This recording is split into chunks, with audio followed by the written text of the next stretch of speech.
Welcome friends to another r/ProRevenge video. Today we've got a story centered around getting cheated out of some big money. But first, a story from Avalai. My paternal grandmother was deathly afraid of cats, and my cousin used that against her. I wrote about a cat-based revenge story earlier today, and someone's comment made me think of another one involving my grandma and one of our cousins. My grandma was afraid of all cats. She was afraid of them because when she was a child, some boys locked her in a telephone booth with an angry cat that attacked her, and she never got over it. My grandma was crass, but would give you the shirt off her back. She raised a bunch of my dad's cousins when things went sideways with their parents. She was the matriarch of my dad's side of the family before she passed away 10 years ago when she was in her 90s. The oldest of one of the cousins on that side of my family was at the most 10 years younger than her, and she lived with my grandma and grandpa until she got married. At my grandma's funeral, the funniest, most entertaining funeral I've ever been to,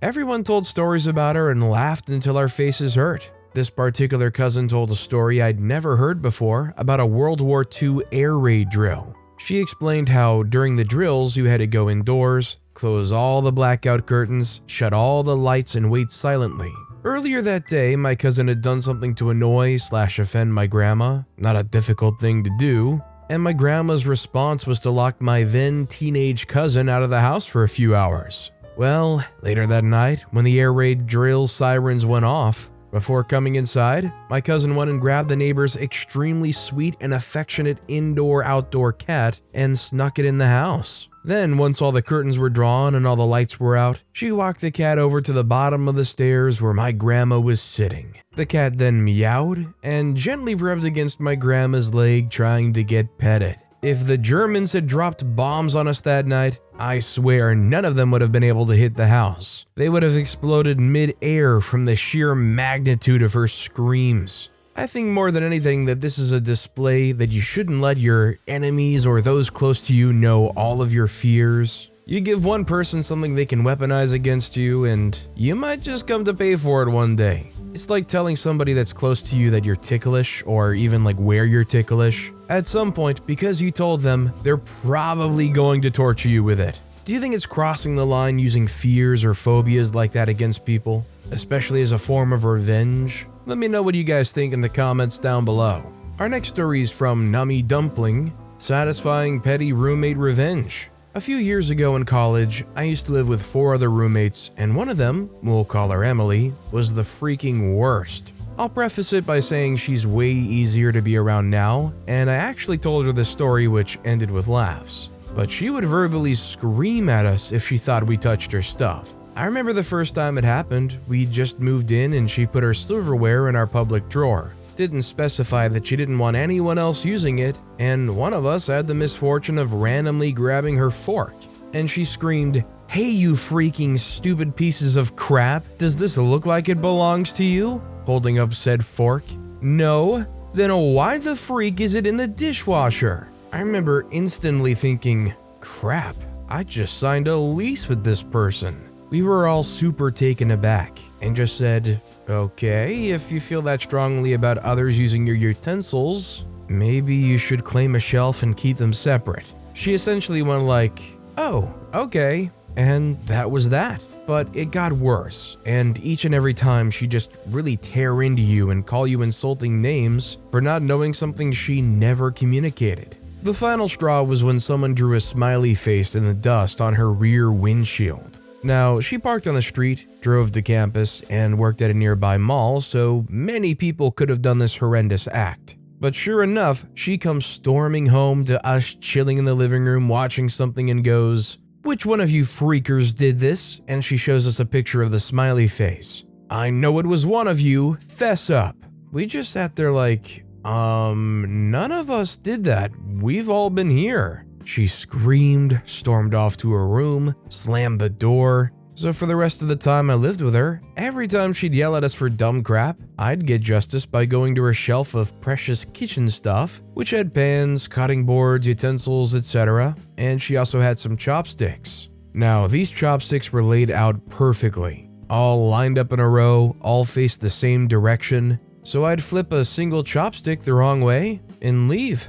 It got to the point where she'd see the single chopstick out of line and just scream at the top of her lungs and stamp her feet. Just a whole darn meltdown that shook the whole house. I kind of feel bad by how much distress it caused her, and definitely think there was something else going on, but she never once tried to talk to us in any other form besides screaming bloody murder at us, and never communicated. A simple, "Hey, this is my stuff, please don't touch it," would have been all she needed to say. I feel like at some point there should have just been like a sit down where you take this person who's being irate and weird and not communicating very well about how they feel, looking them in the eyes and saying, "Listen, what is yours? What do you not want to happen? What is okay?" And just get that boundary, because you're gonna have to make that lease work. By the way, if you're enjoying these stories, make sure to hit those like and subscribe buttons down below so you never miss any of my daily videos. Our next story is also by Avruptly. Former coworker that made our lives harder was very superstitious. So I got some mild revenge on Friday the 13th. I saw a post on Facebook about how it's silly people are afraid of black cats, and it reminded me of something I did to a former coworker years ago. I and most of the staff needed a little petty revenge because she was always drunk on the job, which made her very unproductive to the point someone was literally always picking up her slack on a daily basis, and even forgetting how to do basic things she'd been doing every day since she started the job, which eventually got her demoted to associate, not by me, by the big boss. Very simple tasks like how to sign into the cash register. As Friday the 13th was coming up, she mentioned in passing she was very superstitious. And since we were both working that day, I was opening manager, she came in later for a mid-shift, I spent the night before finding and printing a few dozen black cat pics and memes, and a few of my very eager to join me coworkers came in a few minutes early, and we taped them all around the store before we clocked in. Register drawer, inside the office, break room fridge, all over the lockers, various places in the storeroom. Even printed one small enough to slip through the slits of her locker, so she'd have to see its cute furry face when she unlocked it. The pranks went extremely well. She spent the day stomping around exasperated and telling us that we were all idiots, spending unpaid time to prank her just like that. The random, not another one, outbursts throughout the day warmed my evil little heart. Unlike the last story, I'm just glad this one isn't like a mortal phobia fear. Like, it's more just kind of annoying and affecting their superstition, which personally I think is a lot less severe than if the person did have a phobia, especially with no respect being thrown their way. Our next story is from an anonymous poster. I was the single friend in high school. Now I'm in the longest relationship out of my past friend group. First of all, dating is not a competition. I'm well aware of that. But if they're gonna make me feel like crap when I was young for being single, I can smile at the idea of me being in the longest relationship.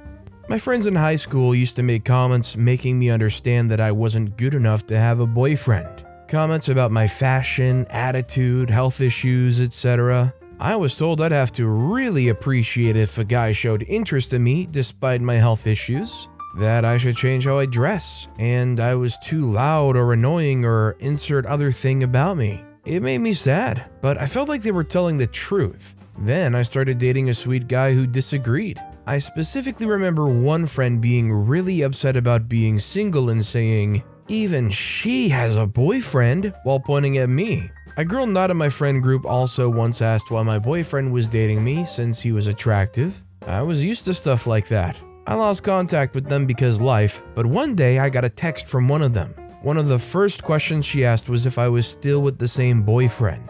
I said yes, we're going on 7 years. She just said, "Oh wow, cool," and I never heard from her again. A common friend told me afterwards she was frustrated with her dating life at the time. I guess it rubbed her the wrong way. I honestly don't resent them. We were teens. Teens say dumb stuff. I'm not in contact with any of them because we just stopped talking. No drama. If tomorrow one sent a text, I'd have no issue chatting. If they don't, I don't care. Hope they're doing great. Of course, I'm talking about bad things they did, but we were friends. We had great moments together. Our next story is from Second Snack. I guess I'm a salty witch. It was 2012. I got my very first apartment with 3 friends. Me and the girl shared a room while the two boys shared the other. The girl had us all do a house meeting when we all moved in. She discussed general rules, which were common sense things. She explicitly says that if anyone has a problem with someone or something, just bring it up.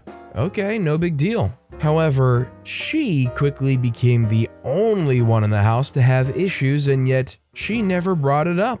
She would be passive-aggressive and be loud in her semi-silent tantrum, like banging the door closed, stomping, slamming cabinets. The rest of us didn't know if she had issues with us or an outside issue, like her boyfriend, that made her moody because she never adhered to her own rule of confronting an issue if it was house or roommate related. Me and her not only shared a bedroom, but a bathroom as well. Over time, I noticed that she didn't wash her hands after using the toilet. Considering I have to touch the same doorknobs as her to go in and out of the room or open the cupboard, I felt it an issue to bring up with her in private. You know, as per her rule. Her reaction? Attack every single person in the house for what offends her. Me, you leave your water cup on the counter. Still using it. Boy number 1 always plays his computer games loudly. He uses a headset and our apartment just echoes loudly. Boy 2 doesn't say hello to her when she comes back from class or greets her.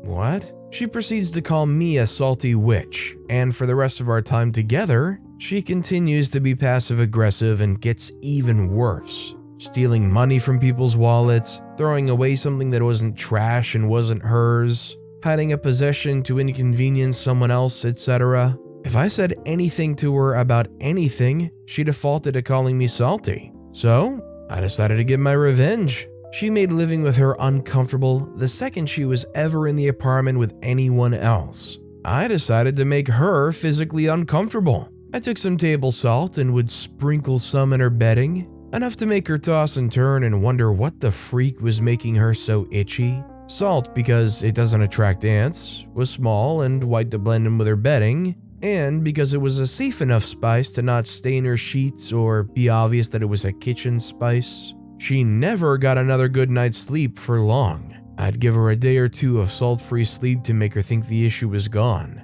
At least until she pissed me or others off enough to warrant another uncomfortable night. She never found out what it was. No effort on my side, just a tiny sprinkle of salt every few days all over her bedding. If I'm such a salty witch, might as well live up to the name. Her restless sleep made her too tired to put the extra effort into her witchiness and crimes. Yeah, there you go, just treat this as like an irate toddler. Just run out the clock and try to get them to nap as much as possible. You don't have to deal with the witchiness if they're tired and half asleep and, well, sleeping all day. Our next story is by Death of Gotham, screwing over the evil stepmother. So my ex-stepmother of 10 years was an evil bully that left me and my siblings with some pretty bad self-confidence and depressive issues even to this day. Whilst she did everything she could for her two daughters in every situation and always sided with them. It went as far as her hitting us for wrongdoings, but not them.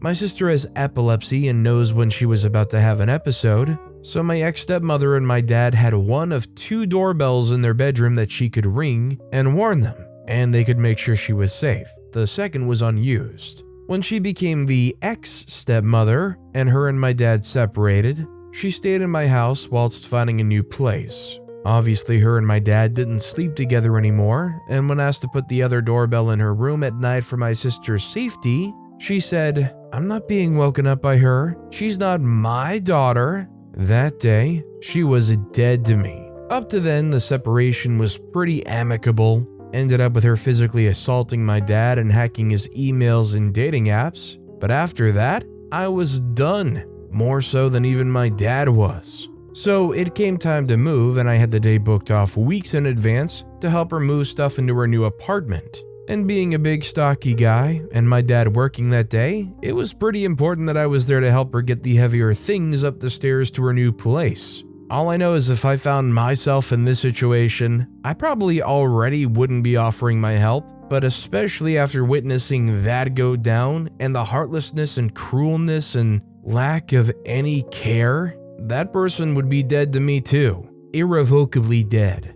This next story is from Burnt00 Toast 00. Don't honor my $50 gift card? Enjoy $120 worth of your own food. That'll pretty much says it all. We ordered $120 worth of takeout for a family meal, and we chose the restaurant because we had a $50 gift card, which is about 4 years old. However, in our state, there's a law that gift cards don't expire, so we figured we were good. When I arrived to pay for the food, the woman very politely told me that the gift card is invalid. I asked her what she meant by that, and she said that when she ran it through the processor, nothing came up at all. So she can't verify any balance or charge against it at all. She called the restaurant owner over, and he said there's nothing he can do and that he's very sorry, which he was very polite about. I asked why there was nothing he could do, and he said, because we use a new company for gift cards now.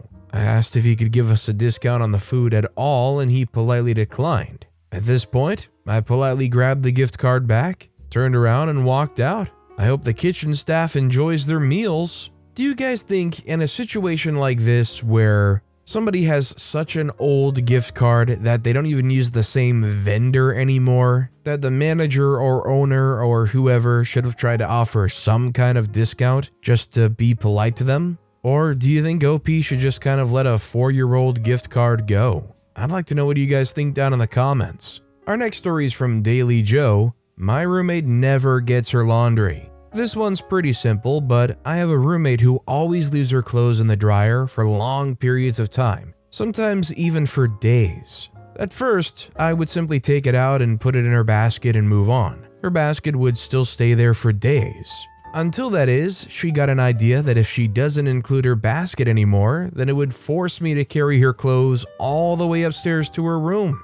And it worked because I did this a few times because I really needed to use the dryer. But of course, I was done with her crap. So now all I simply do now is take her clothes and put them on top of the dryer. Bonus cat hair while I dry my clothes. After my clothes are done, I put her clothes right back in the dryer. I know you're probably wondering why I don't just leave it on top of the dryer. I do this so that way it doesn't make it easier for her in any way. I want her to struggle down reaching for that last sock. I want her to get annoyed when she's pulling out clothes and some of them accidentally fall on the ground and get cat hair on them. Oh, and she hates bending over. I know this revenge isn't super crazy interesting, but I thought I'd share since doing this, it has worked. She's finally started to catch up and even sheepishly apologize. I don't blame OP. Frankly, I think I would probably get upset enough to consider just leaving it on the ground. In my opinion, if you tell them, pick up your clothes or stay a little bit more on top of it, then yeah, you're gonna get a little upset and probably resort to drastic measures, whatever those may be. This next story is from Lmans19. If you rip people off, you probably shouldn't be so nonchalant about it. I read a story about someone with a gift card problem, and it reminded me of this story. This took place in 1993 or 94. My dad expressed interest in working out. So for Christmas, my mom got him a gym membership. After the holidays, my dad drove to the gym to get started. Well, it turned out they were shutting down and liquidating all their equipment. They sold my mom the gift certificate in December and must have known they were closing, yet still took her money. My father demanded a refund, but when the owner refused and was adamant about it, Dad asked if the weights were for sale. The owner said yes, and my dad bought 5-pound or 10-pound weights and, on the way out, tossed it through the front window. Once outside, he picked up the weight and threw it back through the window and told the guy he knew there were no refunds, but he could have the dumbbell back. This is the only time I've ever heard of my dad being angry or doing such a thing. He must have really been fuming. Thankfully, this was 30 years ago. Had this happened today, there would have almost certainly been cameras and he probably would have been arrested. Shoot, I'm not gonna lie, even 30 years ago I'm surprised OP's dad didn't get arrested for this. I mean, there's no real proof necessarily, but I mean the motive's there and the results are there, and I would be willing to bet the police would believe the owner in, not breaking their own windows. And our final story of the day is from Few Understand Satoshi. You didn't get it in writing / no you. Here's a story about the first job that I had a decade ago. So I was a new but qualified recruit in a small team that was working with a very large client and stakeholder in the company. Despite my skills, it was my first real job fresh out of grad school, so I was inexperienced with office politics, contract law, power hierarchies, etc. The clients had given us an almost impossible task to prototype a complex solution to a technical problem that they had. As the only one on the team with the relevant expertise, the burden fell quickly on me to deliver alone while the others essentially managed. The team leader and effective boss promised me at the beginning that I would get a bonus worth roughly 30% of the salary on which I was hired. Apparently, this bonus was a direct financial contribution from the big clients themselves, and the wheels were in motion to get this extra cash. Great, but not really because it wasn't in writing. Over the next 2 years, however, no such bonus compensation transpired. I would periodically and half-heartedly ask about this bonus during in-person meetings, and I was verbally reassured it was on its way. In hindsight, I would have been more assertive and perhaps sent an email, but again, I was a newbie and unwilling to bite the hand that feeds, so to speak. After these 2 years, the company began to expand business with the client as a direct result of the work that I was doing on the impossible project. At some point, the clients even present all that hard work of mine at some international conferences, of course claiming it to be their intellectual property and proprietary solution. Although the project ownership rightfully and lawfully belonged to them, the lack of acknowledgement left a bitter taste in my mouth. And worse was that money flowing around and both companies were profiting from 2 years of painstaking effort, but there was no bonus in sight. So my work contract was also nearing its end in the 3rd year. Obviously, the company wanted to retain me to continue on this project. I was the only one who knew the ins and outs of it. It would be a joint employment between the company and client, as I would be tasked with transitioning the project from the company to the client, which would require several more years to do so. I also went through half a year of specialist training with the clients. Only I could do this job for the foreseeable future. For this, I was offered a decent increase in my salary, but that missing bonus was ruining my trust. At a contract negotiation meeting, I asked about it one last time. The team leader and boss said they had no recollection of such an agreement and offer, and that I should have gotten it in writing. Fair enough. Some lessons are learned the hard way. But the worst realization was that the missing bonus, a measly 30% of the new hire salary for almost 3 years, was now earmarked for an intern to join me on the project. It was almost a 1-to-1 calculation, as the client would sponsor the intern with the funds that were intended for a bonus for me. It was the last week of the work contract, and Human Resources had invited me to double-check the document before I was to sign it. Of course, given all the time, money, training, and resources invested in me continuing on this project, and my very real eagerness to do it, it was assumed that I would be here for the long haul, and the work contract was a formality. So what happened next is something that I do not recommend that anyone try at home, or work for that matter. It was a moment of impulse from a reckless youth. However, I was feeling particularly vengeful about this missing bonus. My ego had been bruised because I wrongly trusted them to follow through,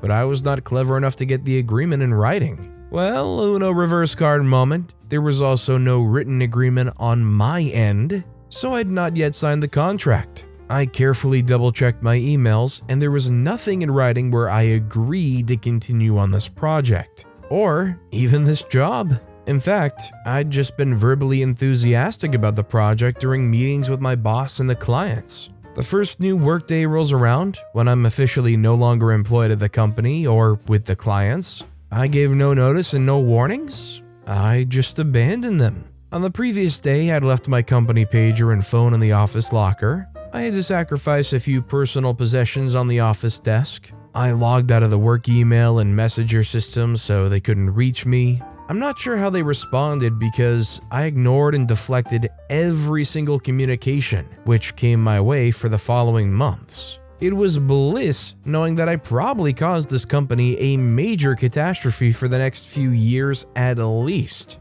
Of course, I could not predict the consequences that they would face from abrupt and unannounced exits, but I didn't have the time to care about them. I had to become selfish, and I had to dip into my savings and relocate and start afresh and anew in another city far away, which was very difficult without references considering the professional bridge that I just burnt, hence the not recommending part, but eventually my skills began to speak for themselves. The last I heard about the company was from an ex-colleague as we reconnected on an online professional network a few years ago. Apparently the company still exists, but it's a shell of its former self, as things went horribly south after I left. They lost a big client as I'd anticipated. No one else had the skill set to do work. The clients are still players in the sectors, but I've had the great fortune of not having had to interact with them so far. But I couldn't have predicted the domino effect that followed in the company. A few more large clients followed soon after because staff had to be reshuffled to do my project, and these other clients felt neglected. Now they're downsizing and in the process of being swallowed by a competitor. From what I gather, the other big casualty of the revenge is my ex-boss developed some substance problem around this time to cope with the stress, triggered in part by not being able to contact me for months on end during a critical time in the company's expansion. Throw in a divorce too because this work stress destroyed the marriage as well. I did feel a bit guilty when my ex-colleague explained all this and still do. Is it enough for me to right my wrongs and write an apology or something? Not really, but perhaps I'm wrong here. I'm open to suggestions. Note, this ex-boss has tried to get in touch with me a few more times, some years after things went downhill, but I was just too busy, so I just continued to ghost strategy. But anyway, here is to Dumb Butt Inc. I hope it was worth the measly bonus that I deserved. I was brought on as a new recruit, and I was a junior who had to lead the project from the get-go. I had to work hard and learn new skills in the hours outside of work, so the fat clients and middle management can reap the rewards. Not on my vengeful watch. The reason that I'm writing this is somewhat cathartic. The company did some crappy things, and so do I. But this missing bonus still eats me from time to time. I could have bought a house and I could have settled down in that old town. I wouldn't have been displaced for months and living with my head just above water, having to rebuild myself for a good few years following that. Abandoning the project and the job was professional suicide at the time. But my revenge was such that whatever happened, I would try to get through life without groveling back to that company. Of course, this arrogant jerkery of mine, born from this hatred having not gotten that bonus, still has at least one unwritten chapter. At the current workplace, where I'm also a stakeholder now, I'm now proposing a new version of that old project I began a decade ago and never got the chance to see to completion. It would be nice to showcase a patent during an international conference attended by those big former clients. That would be the real bonus. So yeah, mistakes all around with, at best, mixed endings for all parties. Pro-revenge by pro-suicide, I guess. But at least it finally is good to get this in writing. Do you guys agree with me in not blaming OP for what they did at all, considering they totally stiffed OP and then tried to cover it up as if, I didn't never hear about no bonus. Wouldn't you want to leave too? Let me know down in the comments. But with that being said, that's all the time we have for today. Now, if you want to hear another revenge story that was crazier than any of the ones in this video, click on that left video. Or if you missed my latest video, click on the right. But with that said, I'll see you all next time with some more stories.